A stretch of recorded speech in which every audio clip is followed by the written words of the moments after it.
morning, Mr. Powell. So today we are going to talk about one of the very important aspects of our life, of our community, that is the teaching learning process. So let's talk about the quality in teaching learning and the features and qualities of the teachers, what is happening in the society in present day world, and how the teachers and students can collaborate in a very effective way to achieve the good qualities of education and its objectives. And more specifically, how a teacher can sacrifice his knowledge, his skills, and his dedication, attachments towards the students, and they can achieve their goals, and through which they can achieve the satisfaction and peace in their heart also. So you can share your those thoughts from your own personal experience, since you are also a teacher, and you can share some of the reference from South Asian countries and African countries, and if you have some experiences from Western countries also, and how the overall systems can be improved. Yes, sir. Right, thanks, Jethro. Yeah, it's a big topic, big question. But first of all, I think what I would do is I would look back at my own, the way I was educated, think about my school years, university years. And then I have to also go and look at what was good examples and bad examples. I think all of us know we had good teachers and we know that we've had bad teachers. Let's start with the bad teachers, all right? If I look back, they were teachers that come into the class. I can see that they know the material, but there is no passion in them. There is no desire really for me to learn. It's just a transferring of information. They are many times late for class. Sometimes they don't even come to class. And those things already tell you that, listen, my interest is not the number one goal for the teacher here. Those classes were very boring. In fact, if you think about it, those classes, to learn anything from that subject, I don't actually need a teacher.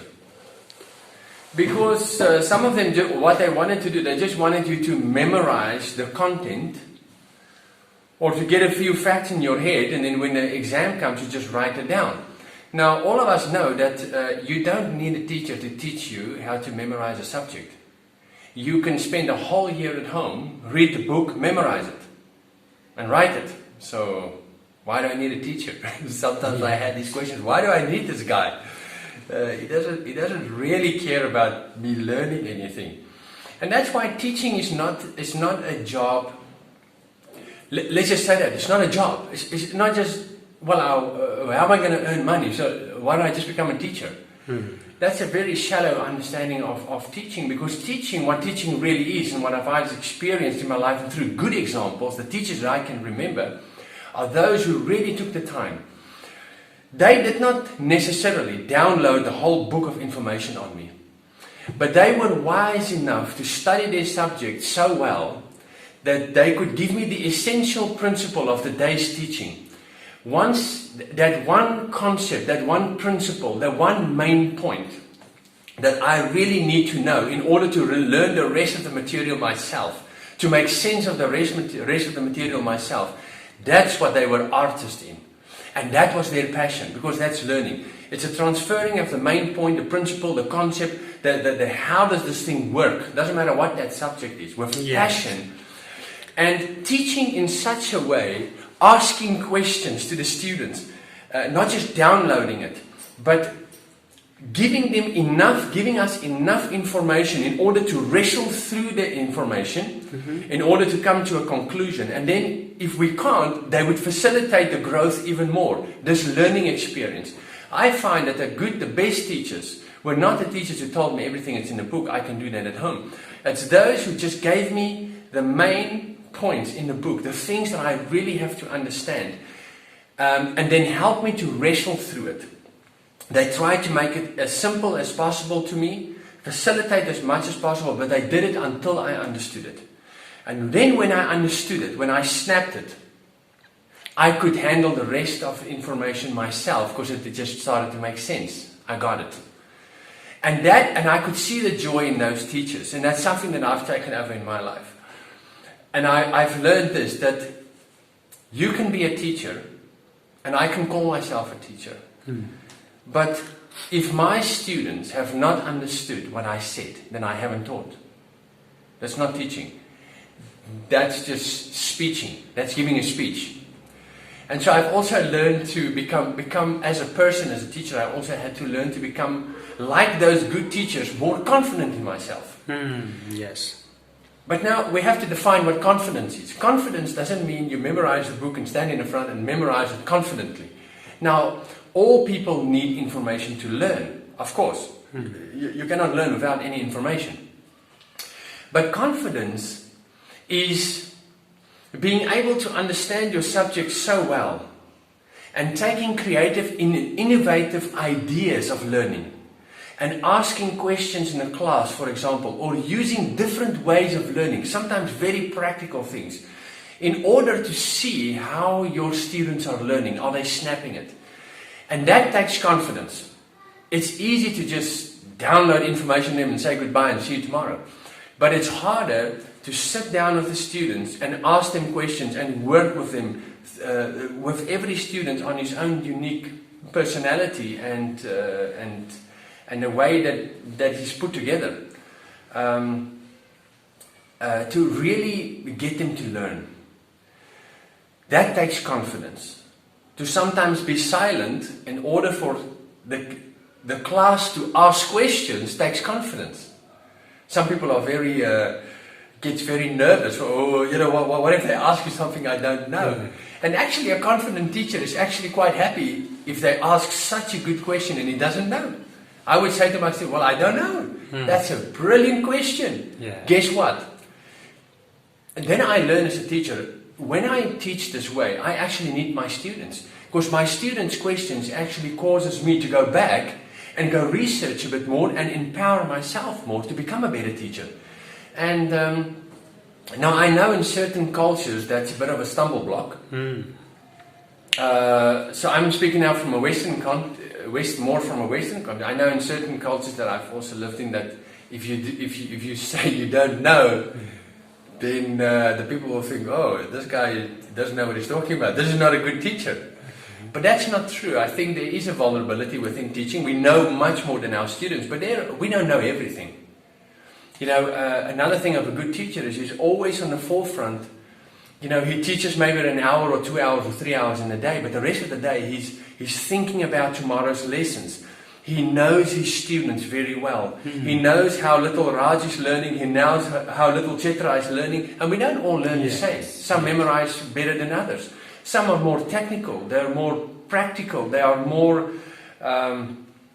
gifted in other areas of life of how they learn. And as a teacher, you need to be very aware of that, so that and use different styles and methods in the class to bring Chetra and Raj to the same level according to the abilities that they have.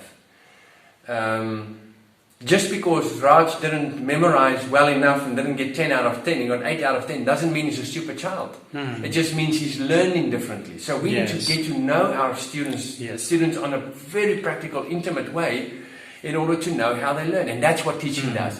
And now it puts the weight is now on me, because now that's what a passionate teacher does. Yes, exactly. How am I going to teach little Rajkumar in my class to snap this formula, this information? All right, and how am I going to give group by group, for example, chance to work through the example that I'm giving them to come to the conclusion where I want them to come? And how am I going to do that creatively and innovatively? And I think for that you have to, I've been developing myself, and I'm still developing myself at the age of 44. Exactly. We never stop learning. It is said that learning goes until the whole entire life. Yes, you are right. So, what do you think regarding the interrogation? People often say that is the what we say as a teacher, what we speak as a lecturer. And what about our life? Does a teacher should maintain those things also? Whatever he says, to what extent? What is the importance of such sort of things? the teachers, most of the teachers, I'm not blaming somebody, but most of the teachers, they have one kind of life inside the universities or colleges or schools, whatever we say. But whenever they go out in their families, in the society and community, they are a little bit different than what they often say. Right. So what is the importance of being, integration or, the connected with what they say and what they do, in your opinion? As a teacher, whether you are teaching primary school or secondary or tertiary, it doesn't matter what education it is, a teacher is somebody that leads by his teaching and others follow, they watch. So I think for us as teachers what we need to realize, teaching is not just downloading information. People actually imitate who we are. Exactly. Yeah. I remember from my school years there were some real strange characters that taught us, and you know what happens? You don't get an interest in their subject really, even though you might have an interest, because of the moral failure, because of the way that they conduct themselves. You almost come to a place, students come to a place where they can't really trust it. There's not integrity here. Yes. What he says and what he does is two different things. So you can sometimes become a laughing stock. And I know it was wrong as a student, but there were some teachers we would make laughing stock. We would laugh at them. They teach, but you actually laugh because they're not there for you. There is serious moral failures. And we forget that teaching is not just downloading information, it's actually people are imitating you in the way that you live. Exactly, yes. I was trying to ask the same questions here. Right. Just you respond right now. So this is the importance. It means the teacher should try his best to reflect what he says. You mean to say that. And when we say these things, the teacher knows most of the time. But how he can start for that way, that direction, how he can practice from the very beginning. Because sometimes there might be so many innocent teachers and who really want to practice it, but there may not be that concrete way how to actually reflect those things, how to be a good person in the society. It may be because of our negative concept. Maybe we are envy, we are jealous, we are selfish. So those things may hinder the teacher to reflect, to be an example or very good teachers. Right. So how he can or she can overcome those negative motives of a common human so that he can be a good teacher. Because as you know, a teacher is the reflection, it's a light for at least 100 students in the class, 500 students in the college or universities. So how he can practice those things? Because we are humans and we feel very difficult. We really want to be we don't want to be selfish, but it comes automatically. Are there any ways how they can overcome those things and practice integrity?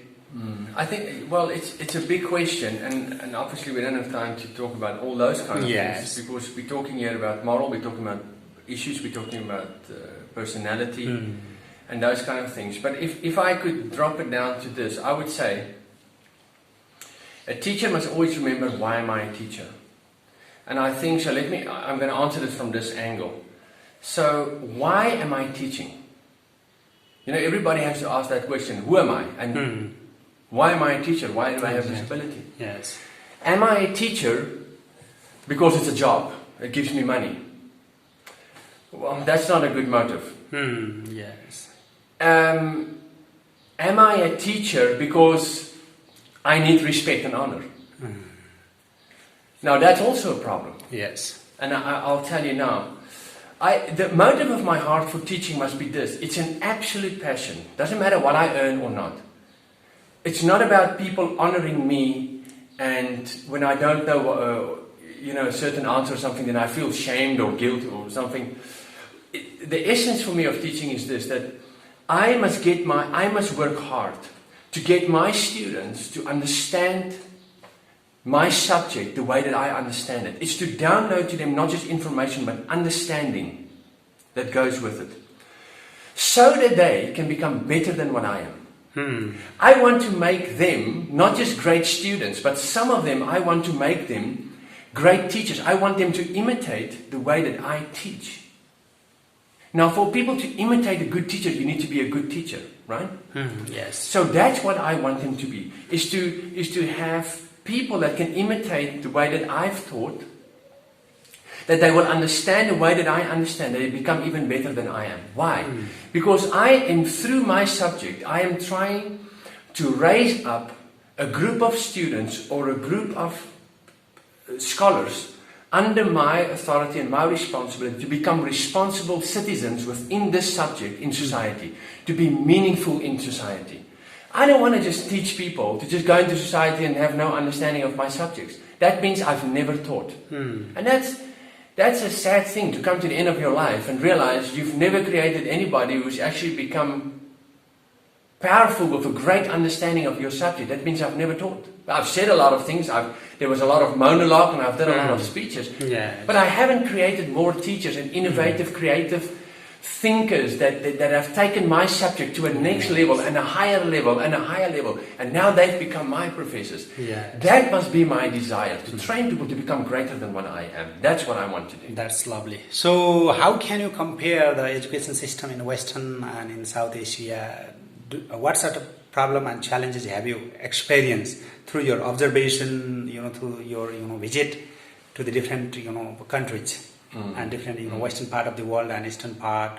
So what are the things that the Western people can improve, and what are the problems? Are there the similar type of problems, or they have different types of problems regarding the resources, teaching learning systems, attitude, psychology, and so many things? Right. Chitra, you ask big questions.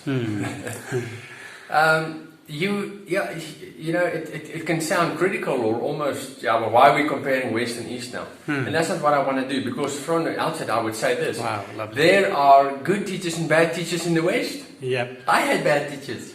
Shocking teachers. They should never be in the teaching industry. They were there for a job, they were there for money, they were there to be honored.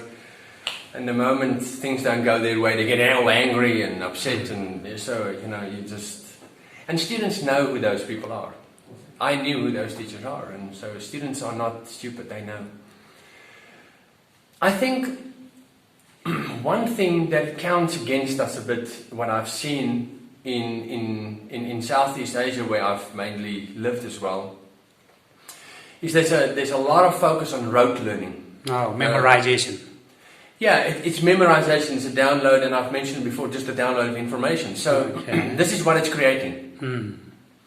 So we or the system, and that doesn't make the teacher not responsible. The teacher is still responsible because you're the teacher. But the system also creates something that you actually don't need a teacher. You can just study at home. You can just memorize at home. So let me give an example. So you are learning a subject. You are learning a sentence. And what you need to do, and what's even harder is not even doing it in Nepali or Hindi, you're doing it in English. Most of the people don't even know what the sentence means. I know, I've asked some of these people who have masters in English in Nepal, and then when I asked them a certain sentence in English, I asked them, so what does it mean for you? They have no idea. In fact, they didn't even know idea what any concept in the sentence was. Yeah, exactly. There is a very beautiful proverb, sorry to interrupt you. Even after completing his master degree in English, major English, a learner or a candidate or a student cannot ask a cup of tea in a restaurant.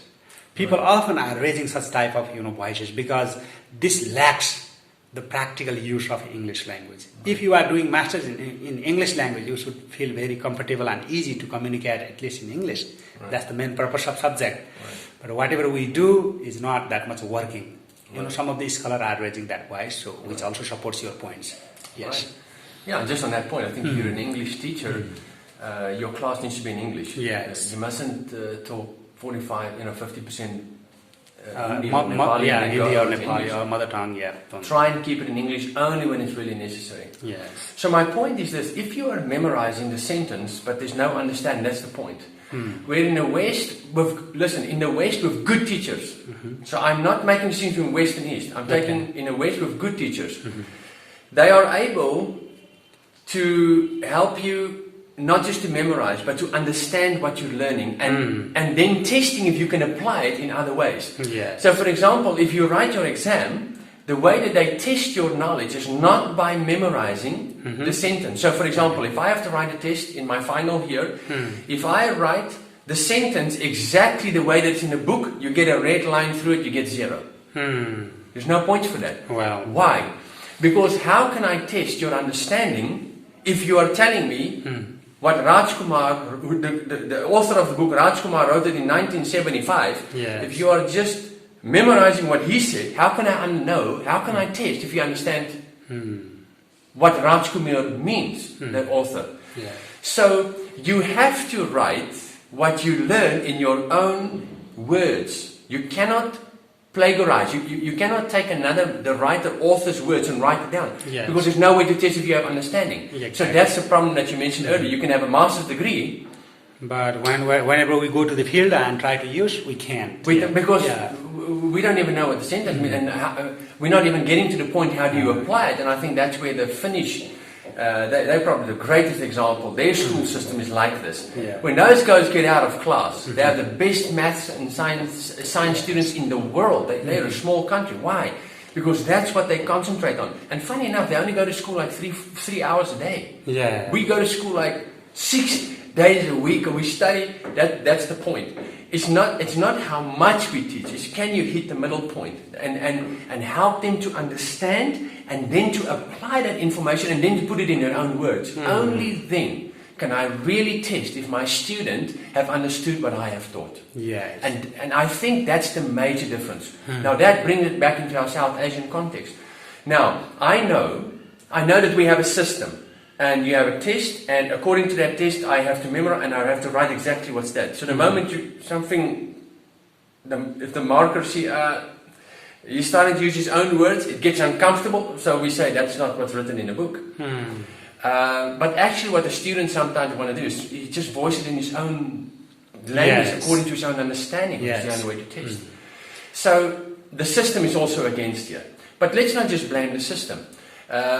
I, as a teacher, must also, in the class then at least, have my students consistently tell back to me Yes. what they have learned. Let them voice it in their own words. Don't let them memorize A for apple, B for boat. Don't let them memorize it. Yes. Ask them, for example, on primary level. Okay, give me another word starting with A. We can do that. Exactly. It's not just A for apple. It can be A for ability. It can be Yeah. A for many, many things. Yes. This is a simple example. And we can, right through tertiary level, teach in your 40 minutes or your 1 hour that one thing or that two things that they need to understand. And then whatever you teach, let them voice it in their own understanding. How do they understand it? Test the application of it, and don't be afraid to go outside the box. That's why they are producing such amazing engineers and scientists and Nobel Win prizes, because they are thinking, they've been taught how to think creatively, Yes. solution-based. How can I find a solution for this thing? Not how do I need to read a book so that somebody else can tell me what the solution is. Education and technology and society is moving fast so forward. They say that in the next, whatever you're learning here in the university today, in 3 years from now, is outdated. Yeah, exactly. Yes. So we got to stay on the ball with our subject, passionately learning, giving it over, but in very creative ways, knowing our students personally. And that is the passion of a teacher. You're not just transferring information, but skills, quality, innovation, solution-based thinking, reasoning it out from their own understanding with their own words. Yeah, exactly. Maybe this is the last question. I have taken a long time. So some teachers here in India, Nepal or Pakistan or Bangladesh, what they say in the remote areas, they say that they lack the resources. For example, laptop, internet and other teaching learning materials like smart boards and projector, whatever. They don't have many resources, because of which they are not they are not able to give the quality teaching. So in those conditions, how they can be creative and they can make their teaching effective, at least, even though we can't say that there is zero in resources, there are very limited resources, because of which teachers feel very uncomfortable and they think that themselves very inferior in comparison to the developed areas of our own country or in the world, in Western schools and universities. They have lots of resources and technologies what they are utilizing, but in remote areas, in developing countries like South Asian countries, the teachers, or let's say the institution, they do not possess many facilities, resources. Even sometimes the students have to share the books and textbooks, and two students are studying turn by turn. So that is also the scenario. So how a teacher can adjust and try his best to make his teaching quality. Right. Yeah, I've also seen that, Chitra, and that is a real issue. It is not, there's no easy answer to it. Yes. There's a lot of factors that needs to come into play. The training of teachers, it's getting the teacher, forget about the students, getting the teacher properly educated. Yes. Again, if you take all of this and just boil it down to, let's just go down to primary, even pre-primary school level, okay? And I will take my wife for as an example. So my wife is teaching, we have twins and another small one. So we're teaching them. So for example, they will learn A for apple. Yes. Let's put it that way. So then my wife would then take that A, and because for example, you get A for apple. But the moment you have to apply that, you say, we don't say apple. A for apple. Apple. We don't say apple, we say apple. Apple.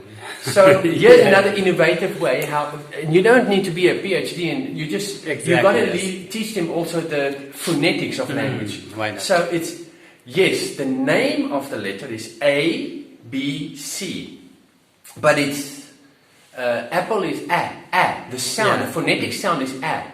And that's how we pronounce it. So we have to help our students also, not just the name of the symbol of the letter, but also the phonetics of it. And same for cat. C for cat. But we don't say sat. C, sat. It's K for cat. So what's the phonetics? K for cat. Yes. K for cucumber.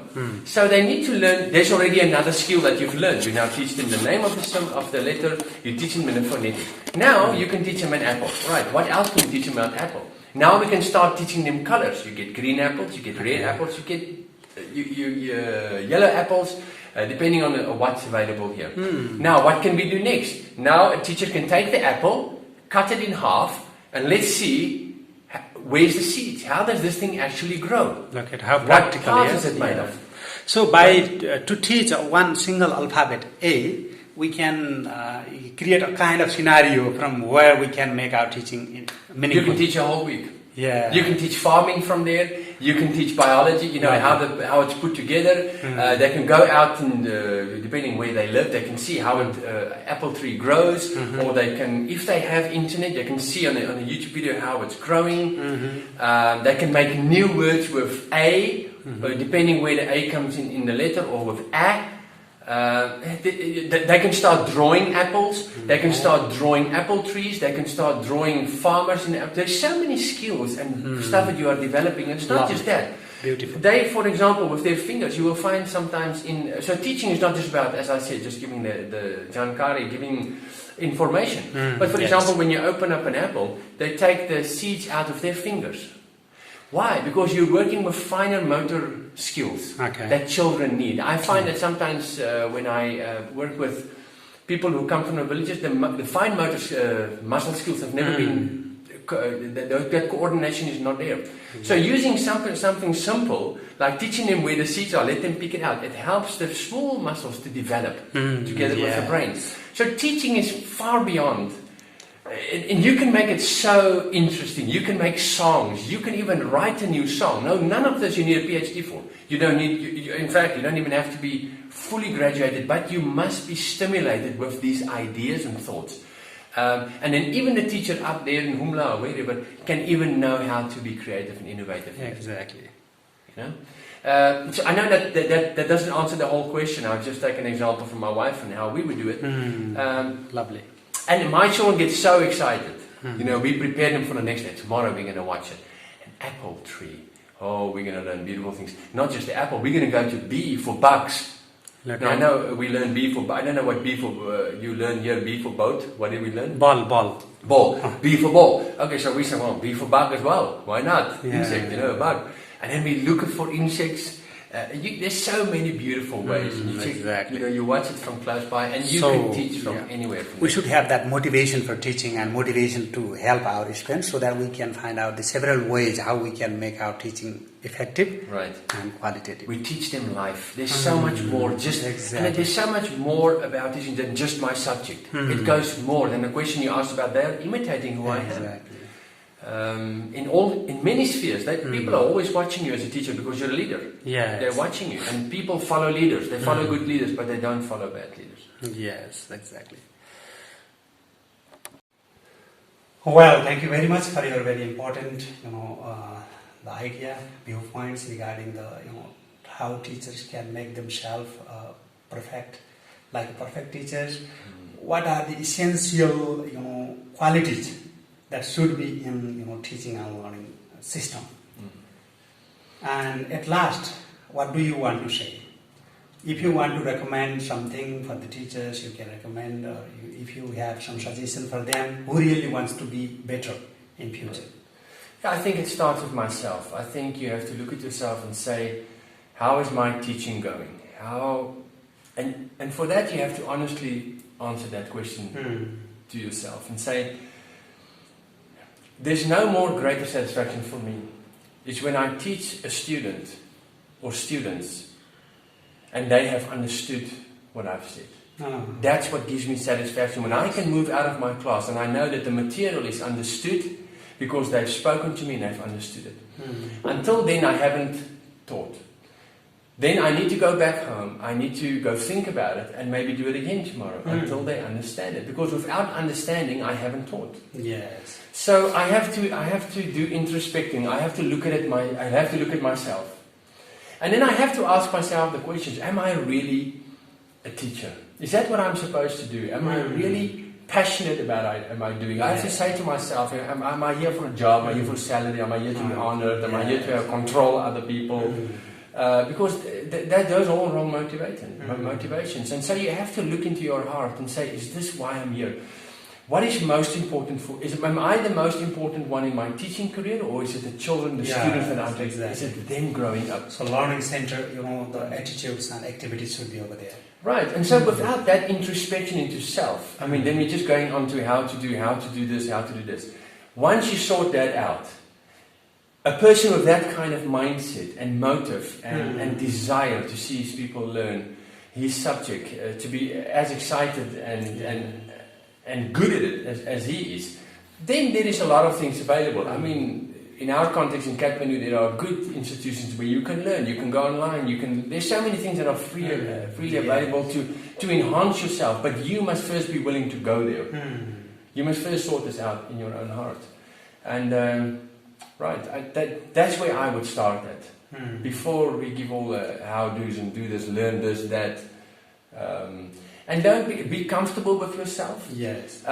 Be confident in your subject. I tell you, I found this, that the reason why many teachers don't come to class sometimes, it's not because they are not prepared that much. Sometimes they do not have time, and it is not better idea to take straight the separate elements. They are also the part of teacher's life. Right. They can learn and share and practice together for the better solution and kind of things. Yes. Right. I agree with you. So the reason we don't pitch up is because we are not prepared or I'm uncomfortable with some issues or topics or strengths. Yes. Yeah, so I rather stay away because I don't feel comfortable. I feel inferior. I feel inferior to the student. And I know deep down inside my teaching doesn't have much meaning to them because they might as well just do it at home. They can just memorize it.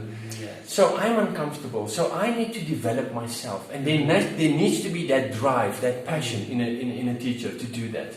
And to use innovative and creative things, because that's what confidence is to use innovative and creative ways and questions and answering and group discussions that you might be uncomfortable with in the beginning, but it's something that you grow into. And I tell you get a great response from students when they feel, wow, my opinion matters, because students know this teacher really wants me to understand the subject. Yes, that's the very important thing. Every teacher should be